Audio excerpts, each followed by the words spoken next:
नमस्कार जी, मैं मंजू। 2024 साल के दिसंबर का आज आखिरी दिन है और मैं कुछ वेजिटेबल्स दिखाऊंगी आपको। और आज मैं आपको अनियंस ग्रो करना सिखाऊंगी। तो आप सोच रहे होंगे कि मैं लेट हो गई हूँ और नवंबर में ही ग्रो कर देने चाहिए। हाँ जी, बिल्कुल कर देने चाहिए थे, बट मैं यहाँ थी नहीं। तो मैं बताऊंगी कि सर्दियों से जो ख़त्म होने से पहले तक आप कभी भी इन्हें ग्रो कर सकते हैं। तो मेरे गार्डन में जो पुराने मेरे भाई बहन जुड़े हुए हैं मेरे चैनल के साथ, उन्होंने मेरे गार्डन में बहुत बारी अनियंस लगे देखे। मैं हर साल इन्हें ग्रो करना पसंद करती हूँ। छोटी छोटी बास्केट में भी लगाती हूँ, बड़े पॉट में भी लगा सकते हैं। तो अनियंस जो हैं ये मिट्टी के पॉट में भी हो जाते हैं, सीमेंट पॉट में भी लग जाते हैं, और ये पॉली बैग में भी इजीली ग्रो हो जाते हैं। चाहे प्लास्टिक पॉट में इन्हें ग्रो कर दो, सब जगह ये अच्छे से इनकी ग्रोथ होती है और बहुत ही शानदार रिजल्ट्स रहते हैं। तो चलिए अगला काम करते हैं। मैं दिखाती हूँ मैं कैसे इन्हें ग्रो कर रही हूँ। ये खासकर वीडियो उन भाई बहनों के लिए जो नए मेरे चैनल के साथ जुड़े हुए हैं, जिन्हें जानकारी नहीं है, तो उनके लिए मैं ये वीडियो बना रही हूँ। तो मैं कुछ इस तरह की बास्केट में भी इन्हें ग्रो करना पसंद करती हूँ। ये होल्स ऐसे बना लेने हैं, ये आपको दिखाने के लिए। तो ये 10-10, 15-15 रुपए की बास्केट आती है। तो इसमें बहुत अच्छे शानदार रिजल्ट्स रहते हैं। तो ये होल्स बना लिए हैं, छुरी को गर्म करके कर दिए हैं। और टाइम के साथ साथ जो है मिट्टी, जैसे हम पानी डालते हैं तो होल्स में से, ड्रेनेज होल में से मिट्टी निकलती है, मिट्टी कम हो जाती है, तो हमें अभी पूरी भरनी है। तो ऐसे मैंने खाली कर दी है, ये दिखाने के लिए आपको। ये भी इसमें भी भरूंगी और लगाऊंगी।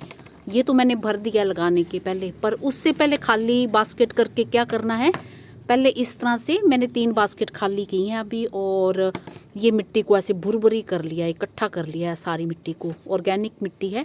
फिर उसके बाद इस तरह से आपने ये जो घास फूस ये डाल देना निकाल के, चाहे तो गार्डन का कोई घास हो। ये मैंने समर पॉइंटसिटिया निकाल दिया है। तो समर पॉइंटसिटिया से क्या होता है कि ये डाल दो तो कोई वो डर वाली बात नहीं होती है, जैसे पौधे वगैरह इसके नहीं बनते हैं। हाँ, एक चीज़ जो है, इसमें सूखा घास भी ये डाल सकते हैं। सूखी कटिंग डालो चाहे हरी डालो, कुछ भी चलेगा। ये वाला जो गलती से भी न डालें, ये मैक्सिकन पिटूनिया, ये कहीं भी कटिंग करके डालते हैं तो इसके जो पौधे निकल आते हैं। तो ये फिर जो बीड़ की तरह जो परेशान करते हैं, जो हमने चीज़ लगाई हो। तो ये हम नीचे इसलिए डाल देते हैं ताकि जब हम पानी दें तो ड्रेनेज होल से हमारी सारी मिट्टी ना बहे, तो ये थोड़ा रुकावट कर दे मिट्टी को जो बहने के लिए। ये नीचे आ जाते हैं और इसकी फिर खाद भी हमारी बन जाती है, तो इसलिए हम इन्हें डालते हैं। तो अब लगाना कैसे है, ये मिट्टी बिल्कुल सूखी है हमारी। पहले इसे पूरा हमें गिल्ला करना है, ये ऐसे गिल्ला करना है ताकि अच्छे से ये गिल्ली हो जाए मिट्टी हमारी। तो मैं गिल्ला करती हूँ और मैं दिखाती हूँ। जो प्याज हैं, इस तरह के जो प्याज ये लगाने हैं। तो आजकल इनकी जो टोकरी में पड़े पड़े ही रूट्स जो हरी भरी होने लगती हैं, और कुछ मेरे भाई बहन इन्हें रूट्स को कट करके डालते हैं। कुछ भी मेहनत करने की ज़रूरत नहीं है, आपने ऐसे ही लगा देना है। और ये इनके जो ये स्प्राउट अपने आप ही निकलना शुरू हो जाते हैं। और कुछ जो बेचते हैं रेडी वाले, तो इन्हें कट करके बेचते हैं। ये कट कर देते हैं और फिर बेचना शुरू कर देते हैं। तो मैं इन्हें ही ग्रो करना पसंद करती हूँ। ये मैंने इसमें खूब सारा पानी डाला है और खुरपी से ऐसे ऊंची नीची मिट्टी कर देनी है ताकि अच्छे से पानी रच बस जाए। ये नीचे से ये ऐसे उबड़ खाबड़ सी मिट्टी हो जाए हमारी, ऐसे कर देनी है। ये कर दी। तो सर्दियों से पहले तक आप कभी भी लगा सकते हैं। मैंने बताया ना, जैसे कि मैं नवंबर में लगा देती, बट मैं यहाँ पे नहीं थी। फिर मैं इतना काम डाल के नहीं रखना चाहती थी कि जो पीछे से घर की जो केयर कर रहे थे उनको, फिर बेचारों को फिर इनमें भी पानी डालना पड़ता, और फिर ठीक दे पाते पानी कि नहीं दे पाते, बेकार जाते प्याज। तो फिर मैंने सोचा बाद में ही करूँगी ये काम। तो इस तरह से ये हमारा हो गया है, ऊबड़ खाबड़ सी मिट्टी लगी है। तो अब एक एक प्याज उठा के, इसको हटाने की कोई ज़रूरत नहीं है, बस ऐसे ही कर दो, ऐसे ही रख दो, एक सेंटर में रख दो, फिर कुछ कुछ दूरी पर ये इस तरह से रखने हैं। और ये जो अभी से काम करना शुरू कर देंगे। अभी मैंने 2 टोकरी में लगा भी चुकी हूँ 2 दिन पहले, वो मैं दिखाती हूँ। तो लगाते ही ये काम शुरू हो जाएगा हमारा। जैसे ही ये देखिए लिफाफे में रखे रखे ये रूट्स अपने आप ही आना शुरू हो गए। तो इस तरह से आएंगे इनके रूट्स। ये इस तरह से बस रख देना है थोड़ा ऐसे दबा के, ताकि रूट आए और इसको पकड़ ले, मिट्टी के साथ टच हो और फिर रूट्स बनती हैं कई बारी। और कई बारी ये ग्रीन्स इसके आ रहे होते हैं स्प्राउट, ये बनना साथ में स्टार्ट हो जाते हैं और बहुत ही जल्दी फास्ट मतलब इसकी ग्रोथ होती है।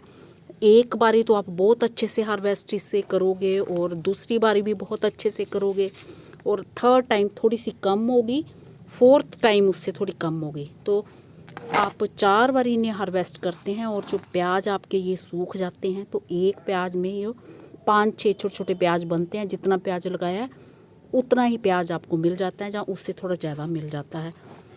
तो बिल्कुल बढ़िया, इतना इतना सा हमें स्पेस रखना है इसमें। ये बस इतने प्याज काफ़ी हैं। तो मैं अभी आपको इनके रिज़ल्ट्स दिखाती हूँ जो 2 दिन पहले मैंने ग्रो किए हैं। तो ये 2 दिन पहले मैंने ग्रो किए थे, 2 बास्केट की थी ये ग्रो की है, ये छोटी छोटी बास्केट की हैं। तो ये देखिए मैं उखाड़ के दिखाती हूँ, कोई सा भी उखाड़ के दिखाती हूँ।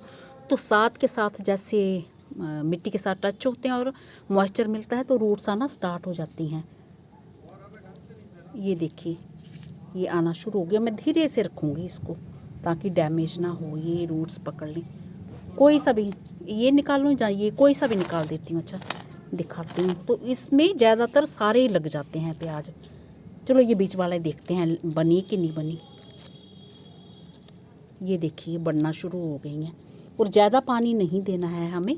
जैसे मिट्टी सूख जाए तो हल्का पानी देना है, बस ये ऐसे करके हल्का पानी देना है, इस तरह से देना है हमें पानी। जब डिब्बे से ऐसे भी डाल सकते हैं आप। और अभी जो थोड़ा धूप में कम, सुबह की धूप में रख देना, जैसे 3-1 घंटे की धूप आए वहाँ ये बहुत अच्छे से चलते हैं। तो ये इन प्याज को आप कहीं भी बालकनी में छोटी सी जगह में रख सकते हैं। इसी तरह से इस बास्केट में भी मैंने डाल दी और ड्रेनेज सिस्टम बढ़िया रखना, पानी बस रुकना नहीं चाहिए। बाकी मैंने आने के बाद ये धनिया जो लगाया है, तो धनिया मेरा ये देखिए उगने में कुछ दिन ज़्यादा लगे क्योंकि ठंडे मौसम में कुछ ज़्यादा दिन ले लेते हैं। तो बहुत ही कमाल का जो धनिया उग रहा है, इसमें भी धनिया और इसमें भी धनिया मेरा लग रहा है। धनिया उगाने वाले पुराने वीडियोज़ भी हैं, वो भी देख सकते हैं आप मेरे। ये कसूरी मेथी भी मैंने ग्रो की है। तो इसमें धूप इधर कम पड़ रही है तो इनको धूप की ज़रूरत है। तो मैं 4-5 घंटे की धूप में इसे रख दूँगी तो फिर बहुत जल्दी इसकी ग्रोथ होगी। तो सारी निकल आई है। ये भी कसूरी मेथी, दूसरी भी लगा सकते हैं आप। ये मैंने रेड मस्टर्ड के अभी कुछ सीड डाले तो ये भी मेरे हो चले हैं, उग गए हैं। और कुछ अभी ये पालक के मैंने डाले हैं तो ये भी उगना शुरू हो गए हैं क्योंकि ठंड का मौसम, बहुत ठंड बढ़ गई है तो कुछ दिन ज़्यादा ले लिए हैं। तो पालक ऐसा है कि आपके पास और खाली बास्केट हैं तो ये निकाल के ट्रांसप्लांट भी कर सकते हैं। तो ये आराम से हो जाते हैं, बार बार बीज डालने की आपको ज़रूरत नहीं है। और ये कुछ मूलियों के डाले हैं। तो जिस जगह में मैंने अपनी वेजिटेबल्स दिखाई हैं वहाँ जो छाया रह रही है, थोड़ी देर रहती है धूप, बस सुबह ज़रा सी निकलती हुई फिर छाया आ जाती है। तो इन्हें अब धूप चाहिए इस मौसम में क्योंकि हमारे यहाँ जो बादल भी खूब सारे आ रहे हैं, बीच में थोड़ी धूप निकलती है, ज़्यादा तिक्खापन नहीं है। तो ये मेरी पहले की पालक जो साल भर ये हो जाती है, पालक पूरा साल लगा सकते हैं। ये गर्मियों में मैंने लगाई थी, बहुत बारी हार्वेस्ट कर चुकी हूँ और वो जो अभी दिखाई है वो अभी आने के बाद मैंने लगाई है। इसी के साथ नमस्ते जी, शुक्रिया।